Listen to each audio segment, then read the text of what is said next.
And good afternoon, producer Susan. Did you get wet yesterday? Just a little bit. It was pretty torrential.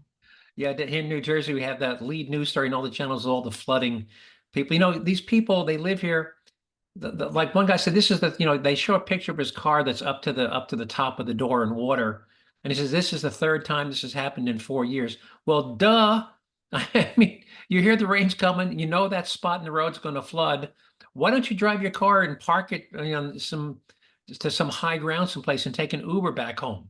I mean, how It stupid do you it have kind of reminds me that in January when it snows, like hello, it's January. We live in the Northeast. to But these people who have three cars flooded in 4 years, I'm just shaking my head. Anyway, so let's move on. Anyway, today is August the 7th. Labor Day is what, 3 weeks away? Yep. It's the Jersey Joe show, the news and perspective you won't hear on TV. And here's what I'm going to try to squeeze in. By the way, when I start doing this in the mornings, I start with about 14 things I'd like to talk about, and I have to cut it down to seven. So, and it's always a struggle. Which seven things are we going to talk about instead of all 14? Anyway, so here we go. Our quote of the week this week is actually two quotes. One is from economist Thomas Sowell, and the other is from Nobel Award-winning economist, the late Milton Freidman. And both deal with the failure of socialism. So we're going to have those two quotes because they dovetail into each other. And once again, the stupidest thing I've heard all week, we have Vice President Kamala Harris trying to answer a very simple question about her plans to get inflation under control. And I want you to listen very, very carefully to see if you can actually hear an answer when we play that clip. In a close second, we'll tell you about a complaint by University of Massachusetts grad student complaining about how getting arrested has interfered with her ability to work on her PhD doctoral dissertation. By the way, not very bright. Well, I'll tell you why I think she's not very bright if she's complaining about this now.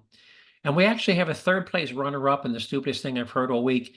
It's about the Federal Trade Commission claiming they're going to launch an investigation into grocery store pricing practices because they claim that grocery stores are making, quote, enormous profits. And I've got some data to show that's a lie. We'll also tell you how many IRS employees owe back taxes and ask why are they still working there in violation of federal regulations.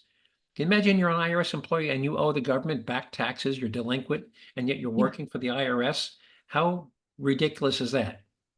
And then the definition of irony will tell you which labor union in the United States, which, by the way, is the biggest labor union in the United States, is refusing to pay their own employees for 3 weeks and has locked them out of their offices. Now, that action by any other private employer would normally be protested as an unfair labor practice. But here they are, a labor union refusing to pay their employees and locking them out of the office. How's that for a labor union? Any thoughts on that one? Yeah, I have some strong thoughts on All unions. right. And last week we talked about the impending death of the city of San Francisco with their 34% office vacancy rate.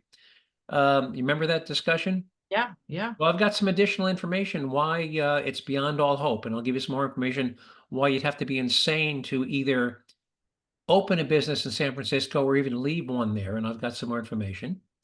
And we'll play a clip of a young Black woman who spoke at the Trump rally in Georgia last week, in which she tells the audience why she believes that Kamala Harris is no friend of Black people. Oh, And our taxpayer relief shot comes to us from San Antonio, Texas, where the owner of a stolen truck tracks down his truck and gets into a gunfight with the thief who stole it. Doesn't turn out well for the thief. All right. By the way, our quote of the week are, so here's two from both Thomas Sowell and late Milton Freidman. They're both economists. Thomas Sowell is still living. So here's Thomas Sowell. He said, socialism in general has a record of failure so blatant that only an intellectual could ignore or evade it, meaning that record of failure. mm-hmm. And here's what Milton Freidman said about socialism. And again, this guy won the Nobel Award for economics. He said, when everybody owns something like a farm or a factory or a piece of machinery, nobody owns it. And because nobody has a direct interest in maintaining it or improving its condition, it will always fail.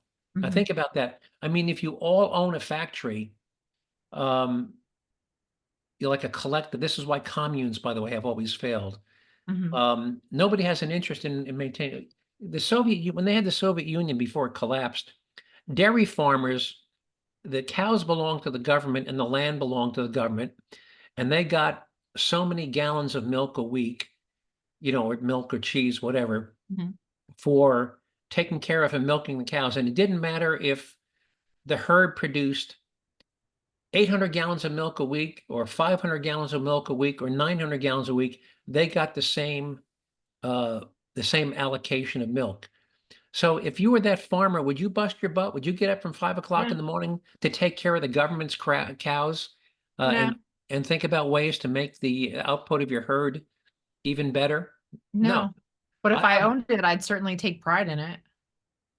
you'd take pride in you would take better care of the cows, Mhm. and you would you'd make sure they were healthy and fed better. And if you had to get up at 5 o'clock in the morning to improve, that's what farmers do. They're constantly looking for ways to innovate and improve the output of their herds. So again, Milton Freidman, he said, when everybody owns something, again, he's talking about a specific a farm, a factory, or a piece of machinery, nobody actually owns it, and therefore nobody has a direct interest in maintaining or improving its condition. Mhm. And that's the famous quote. But that is why socialism fails, because things go to hell in a handbasket, because nobody gives a crap about things that they don't actually own. Yeah.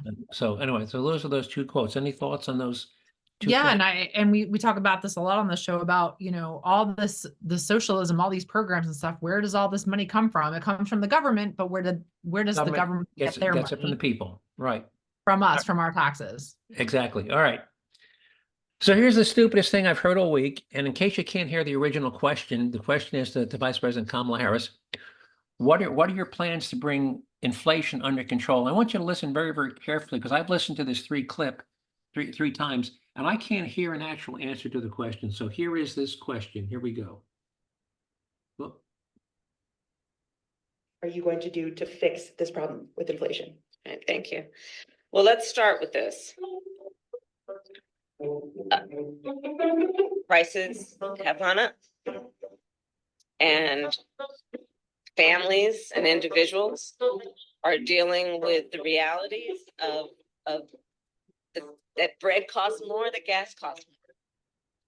And we have to understand what that means. That's about the cost of living going up. That's about having to stress and stretch limited resources. That's about a source of stress for families that is not only economic, but is on a daily level, something that is a heavy weight to carry. So it is something that we take very seriously, very seriously.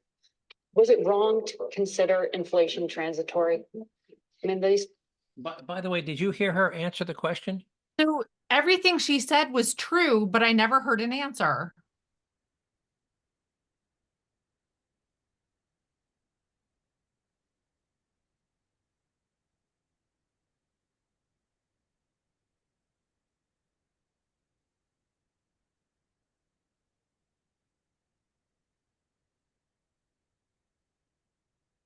You still there, Jersey Joe?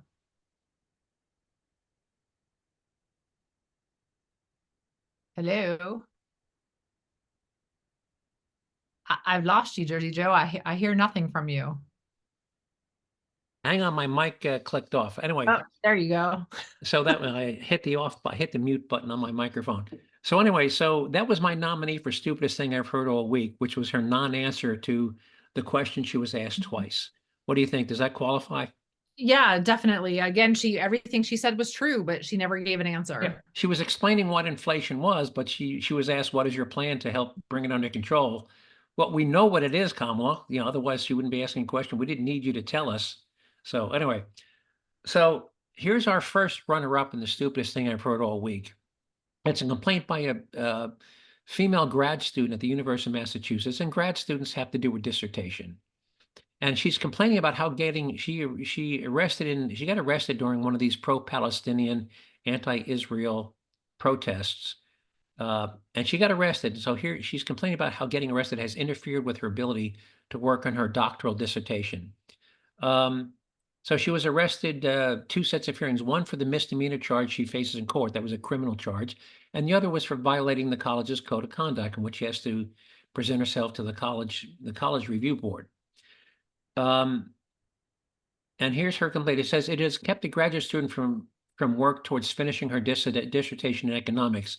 And here's a quote. "It's been really rough a few months for me since my arrest," McGrew said. "I never imagined this is how UMass administration would respond. So it goes on, some 3,200 people were arrested this spring during a wave of pro-Palestinian tent encampments protesting the war in Gaza. Now, she had time to camp out in a tent, right? Mhm. But she didn't have time to work on her dissertation, but she was Yeah. camping out in a tent. Priorities. So I have two thoughts on the story. If you were so pressed for time, where did you find the time to participate in that illegal protest on campus that went on for days? Mhm. Number two, if you're so smart that you're a PhD candidate, why during your 6 years as a student at the University of Massachusetts did you not ever time to take and read the student handbook that explained the consequences for Mhm. participating in disruptive and unsanctioned protests on campus? Mhm. You know, are you that stupid? You didn't know what was in the handbook? And if Yeah. so, who do you have to blame but yourself? Anyway, I know you're affiliated with. Yeah, this is, this is not a 1 hour. You didn't go out to a 1 hour protest. This was an encampment where you were there for days. For days. Yeah. Days. All right. And what did you think was going to happen? Right. Well, and here's my third nominee. You'll have to pick between second and second place. Here's my other one. So here's the head of the Federal Trade Commission, and here's a quote from the story. The Federal Trade Commission Chair Lena Khan said Thursday that her agency will investigate, quote, the high cost of groceries in the United States as chain supermarkets bring in enormous profits. Again, she's stressing enormous profits. But we also know that in many years since costs have fallen, supply chains have improved. She said many items, though, are still too costly, and many large grocery store chains are raking in, and she repeats the words, enormous profits. The FTC is determined to understand why. To make sure we can do so, I'll be asking the commission to join me in launching an inquiry into grocery stores to shed light on why it is that prices and profits remain so high, even as costs appear to come down. Now, first of all, costs have not come down. The rate No, of not at all. inflation has slowed, but when the rate of inflation slows, does that mean prices are declining? No, it means they're still continuing to rise, just not at the same rate. Right. So first of all, to assume that uh, costs appear to come, that costs have not come down. They're simply not as increasing as quickly as they were. But number one, costs have not come down. Now let's investigate her claim about enormous profits. And she's talking specifically about uh, grocery store chains. Now, you know what the three largest grocery store chains in the United States are? Like Kroger, Safeway, and Albertsons, which I think acquired Safeway, and then of course Walmart. yeah. Now, you know what a Form 10K is? No, I don't. A Form 10K is an annual report that every company on this listed on the stock market has to file with the Securities and Exchange Commission. It's an official government document that is there online, and you can Google, just do, like, if you want to see Kroger, you just do Kroger Form 10K, and you'll see their annual Form 10K, which is available to the public, that they had to file with the SEC. And if you lie in the 10K, you can be delisted, you go to jail. So it's good data. So anyway, so here's Kroger, which is, by the way, City Market, King Soopers. They have about 4 or 5 different store brands, but they have a Kroger. Their net profit was 2.1 billion on 150 billion in sales. That's on page 56. Now, if you divide 2.1 billion by 150, that is a 1.45% profit margin. Again, less than a 2% profit margin. In your mind, is less than a 2% profit margin an enormous profit? No, not at all. I'd call it pretty damn skinny, right? Yeah. So let's move on to number 2, Albertsons, that made a 1.3 billion in profits on 80 billion in sales. That's on page 57 of their 10K. Well, if you divide 1.3 billion by 80 billion, you come up with a 1.6% profit margin. Again, less than 2%. And finally, Walmart, which does sell clothes and other stuff and bicycles, but about half their business is grocery stores, is groceries. They made 16 billion in profits on 642 billion in sales, which works out to 2.5%. So do any of those percentages, all less than 3%, sound like enormous profits to you? No. So my question I is, think Walmart is, like you said, it's I don't know that Walmart's necessarily a fair comparison because 50% of their business is non-grocery. It's, the clothing and everything else that they sell. Which is yes. why their margin is probably 1 point higher than the rest, because I'm sure their grocery margin is no Yeah. higher than the others. Mhm. So, but certainly it's not higher than 2.5%. Yeah. So my question is, does the head of the FTC even know what those chain Mhm. grocery store net profit margins are? Because if so, does she honestly believe that net profit margins of less than 3% qualify as enormous profits, or does she know they aren't? And is she just a political hack trying to shift the blame for high food prices away from the Biden administration 95 days before the general election? What do Mhm. you think? Yeah, I mean, groceries are definitely going up, but also the cost to manufacture those groceries is going up. And So the transport profit, and the profit transportation, margin. right? And so, and by the way, this is not new this year. It's been this way Mhm. for grocery store margins have always been less than 5%. So I would assume the head of the FTC would know that, or would at least research that before she holds a press conference to complain about about enormous profit margins. Now, conversely, by the way, if she doesn't know how low those grocery store margins actually are, then she obviously doesn't know what she's talking about and should be fired for incompetence. Now, that's just my Yeah. opinion. Mhm. So, what do you think? So, you pick. Does she honestly believe those margins are less than 3%, or does she know they are, and is she just a political hack trying to shift the blame away from the Uh, Biden administration? I probably think I would go with that answer. That's what I think. Or either that, or she's incredibly stupid and clueless. So, all right. So let's go back to IRS employees owing back taxes. Now, how would you feel if you got an audit notice from the IRS and the person was going to be doing your audit was delinquent in their own tax payments? How would you feel? Yeah, people who live in glass houses shouldn't throw stones. All right. And here's a quote from the story. And it's not just the IRS, but it's other federal employees. Internal Revenue Service employees and contractors owe a collective 50 million in back taxes, a new audit by the Treasury Department Inspector Mhm. General found. Of the more than 3,800 3,800 IRS employees who owe back taxes, 2,000 have not even established a payment plan.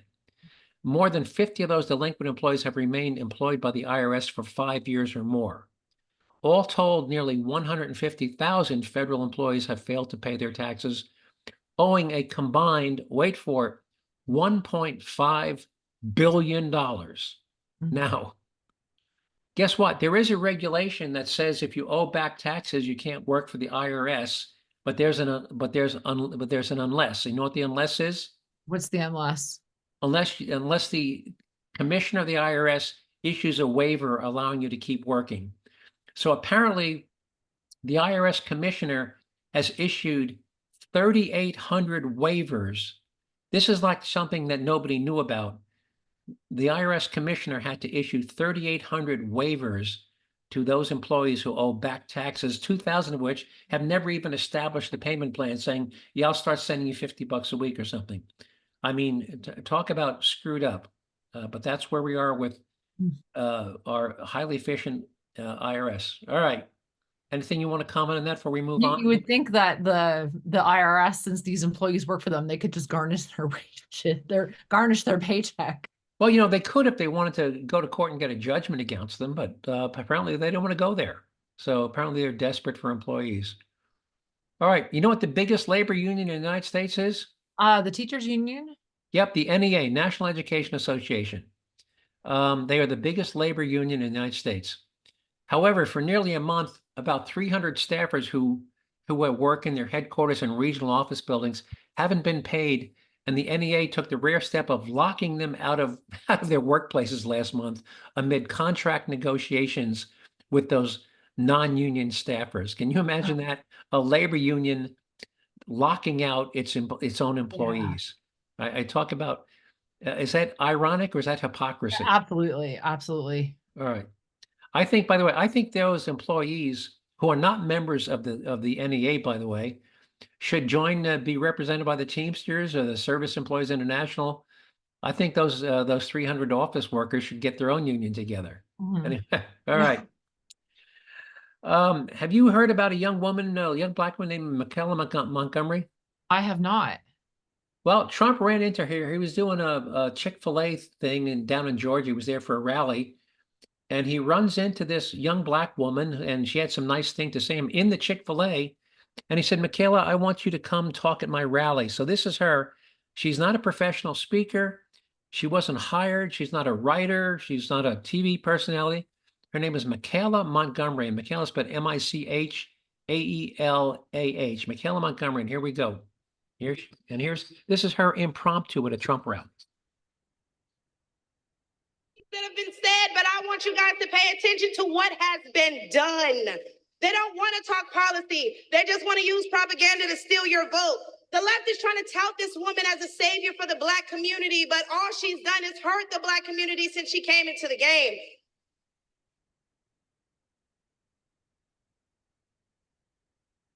See, the first step in destroying the Black community is to dismantle the Black family. So aside from her record as a prosecutor, why don't we ask Mrs. Willie Brown if Kamala Harris cares about Black families?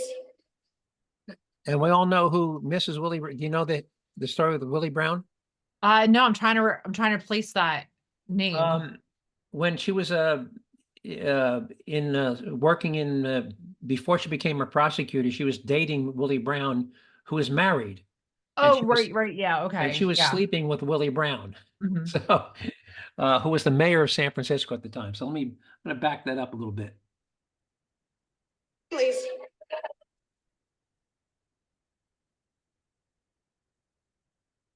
I wonder if Mrs. Willie Brown, a Black woman, is also with her.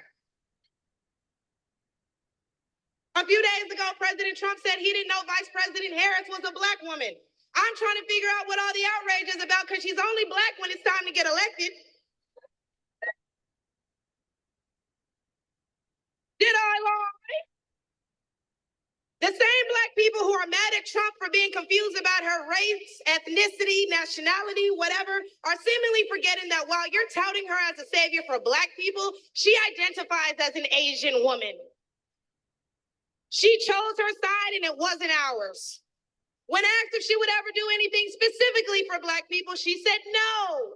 Whereas Trump gave us the Platinum Plan, which specifically uplifted the Black community by increasing capital by almost $500 billion, creating 500,000 new Black businesses, and would give Black churches the ability to fight for federal resources for their communities. So what do you think of her speech? I applaud that young woman for standing up for her community. Right. Something I never really thought about until, Kamala Harris is the presumptive nominee for the DNC is that she's from San Francisco. And we talk about this all the time on the show about the downfall of San Francisco, which has not happened overnight. This has been happening over time, more than 4 years ago. Oh yeah, no, it started, back when she was there. By the way, and she went from being the district attorney in San Francisco, by the way, a position that Willie Brown helped her get, by the way, to then being the state attorney general. And what do we always say about district attorneys that are not prosecuting criminals? And it's exactly what's happening in San Francisco. Well, now, yeah, but by the way, back when she was prosecutor, she used to praise herself about throwing people in jail for using marijuana. She used to brag about her marijuana convictions. So she's probably responsible for putting more Black people.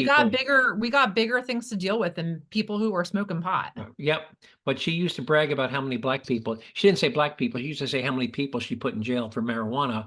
And then when you look at them, 80% of them were African American. So that's her big claim to fame as a prosecutor. But now that you brought up San Francisco, we talked about their 34% office vacancy rate, and this blew me away. Any guess what the average cost per kilowatt hour is of electricity? I have no idea. It's about 15 cents. And let me tell you what a kilowatt hour is. A kilowatt hour is 1,000 watts for 1 hour. And if you want to visualize 1,000 watts for 1 hour, if you had 10 100 light bulbs lit, so let's say you had some hi-hat ceiling lights, and each one had a 100-watt bulb, and you threw the switch and those 10 lights came on. Well, if each one of those 10 lights had a 100-watt bulb in them, if you left those lights on for an hour, that would be a kilowatt hour, 1,000 watts for 1 hour. Anyway, to leave those 10 100-watt light bulbs lit for an hour would cost you 15 cents. If you left them lit in San Francisco, you know what they'd cost you? I'm going to say probably double that. Triple, 45 cents. Wow. 45 cents. Now, if you ran a data center, well, first of all, when you have an office which has to be heating and cooled, does air conditioning run on electricity? Absolutely. Do computers run on electricity? Absolutely. Do office lighting run on electricity? Absolutely. So first of all, even if you don't have a bunch of energy intensive equipment in your own office, your office is air conditioned by the landlord, who Mhm. has to bake in that 45 cents a kilowatt hour into Rent. your lease, which is Yeah. why the leases in San Francisco are sky high. And if you had a data center or anything that was energy intensive, you'd have to be insane to have it in San Francisco when you can move 50 miles away and cut your electricity costs down by two-thirds. So, but Well, in and I those guess, data centers, those big server rooms, they need their own special heating and ventilation and cooling. They need their own special HVAC just for right, those rooms, separate from the rest of the office space. right, and there you get the double whammy. So not only do you have to you purchase all the electricity to run those servers, you then have to purchase additional electricity to cool the room. So you're paying for it twice, because as the electricity goes into the servers, it generates heat, and then you have to spend more, buy more electricity to run the air conditioning to suck the heat out of the server room. So you're actually paid for it twice. So guess what other Fortune 50 companies calling it quits and moving their headquarters out of the state of California? Did you hear this one? No, I didn't. Who else is leaving San Francisco? Well, it's California, it's Chevron. Oh yeah. They're moving to Texas, right? They're moving to Texas along with half a dozen others. Tesla moved, Oracle moved. So, Mhm. I mean, so companies are big companies. And by the way, there are 2,000 executives. That's their corporate headquarters. They have 2,000 I high-paying actually thought executives. Chevron's headquarters were in Texas. I didn't realize they were in No, California. California. So with the move, which is going to take place over the next 12 months, in addition to the corporate income tax revenues that the state of California gets because Chevron is headquartered there, they're also going to lose the individual income tax revenues from those 2,000 high-paying executives Mhm. who were based there and are now going to be based in Texas. So Yeah. just I mean, another Oracle and what was it? You said Chevron, Oracle, and who was the third one? Tesla. I mean, those are all major Yeah, companies. major employees. And by the way, when your headquarters move, you pay your corporate income tax to the state where your headquarters is located, not to. Yeah. So they're going to lose the individual income taxes for the employees, and they're going to lose the corporate income taxes. All right, how much time we got left? You got about 7 minutes. All right, well, we'll do our taxpayer. Anything you want to comment before we do our taxpayer? I'm curious to hear your thoughts on Kamala Harris's VP pick of Tim Walz. Well, he's about as socialist as he is, as she is. So we have a far left liberal socialist ticket. He's an avowed socialist, and we opened the show talking about the failure of socialism. Mhm. So I think of all the people she could have picked, he was a gift to the Republican Party. Shapiro of Pennsylvania would have been much better for her in terms of winning the election. Mhm. But she picked Walsh, which I think was the best choice possible if you're Trump. So that's my take on that. It's still a really close race. By the way, Olympic trivia is we didn't talk about this last week, I don't think. Did we talk about the two sports that don't have separate classes for men and women? No. You want to take a guess what two of them are? I'm gonna go with shooting because have you been watching this guy from Turkey who won silver? And by the way, what country won gold? Because all the attention's been on Turkey. I don't know. Actually, there's three. There's shooting, there's equestrian, and there's sailing. Sailing, okay. Sailing. So equestrian, sailing, and shooting. All right. I feel bad for the person who won gold because all the attention's been on the silver medal winner. Yeah, in his sweatpants, right? All right. Well, let me tell you why we call him taxpayer relief shot. I'm going to play. This is the sheriff of Santa Rosa County, Florida, and here's how he describes it. If somebody's breaking in your house, you're more than welcome to shoot them in Santa Rosa County. We prefer that you do, actually. Hopefully, you'll save the taxpayers money. And did you want to hear any of the others, or you would just move on right to the Let's show? play one of the other ones. We got some time. So which one you want to hear? Grated cheese? You want to hear I like the grated cheese one. All right, let me see. Here, Sheriff Grady Joe. I would highly suggest that if a looter breaks into your home, comes into your home while you're there to steal stuff, that you take your gun and you shoot him. You shoot him so that he looks like grated cheese. And that was Sheriff Grady Judge out of Polk County, Florida. All right. So let's move on to Texas. And again, we always talk about you have to be stupid to be a crook in Texas. Yeah. Everybody in Texas has a gun. Well, anyway, so people are putting these Apple Air tags in their cars now. Yep. Or in some cars, like my car, I can just look at my phone and tell you where my car is because my phone. So you don't even need the air tag if you have a modern. I don't know. Does your car have this thing where you can see where your car is parked? Yes, I do. So you don't even need the air tag. So, but here's a guy. He went into a mall and he came out and his pickup truck was gone, but he was able to track it. And here's what happened when he found it. We have learned the name of a suspect shot and killed by a truck owner who was trying to recover his stolen vehicle. The Bexar County Medical Examiner identifies him as 34-year-old Kevin Eric Garcia. Garcia killed last Thursday in the parking lot of South Park Mall after the owner of the stolen truck tracked it to that parking lot, found Garcia and a woman inside of his vehicle. SAPD says the owner told the suspects to get out of the truck at gunpoint before calling police. That's when police say Garcia shot the truck owner, who then returned fire, killing Garcia and injuring that woman. Police Chief William McMahon. Now let me pause that. So the thug shot first and wounded the truck owner. Truck owner was a better shot. So what's the lesson there? Don't mess with people in Texas. No, but there's another lesson there in terms of the two guys exchanged shots. One was only wounded, the other was fatal. What did I tell you about if you own a gun, what you should do? Shoot to kill. Practice, practice, practice. Practice. If you're going to shoot, be good. Be a good shot. All right, here, continue. And as said at the scene, this appeared to be self-defense. We contacted SAPD this afternoon to confirm that is still the case, but the department would not release that information, saying this is still an active investigation. Keep up to date with all of.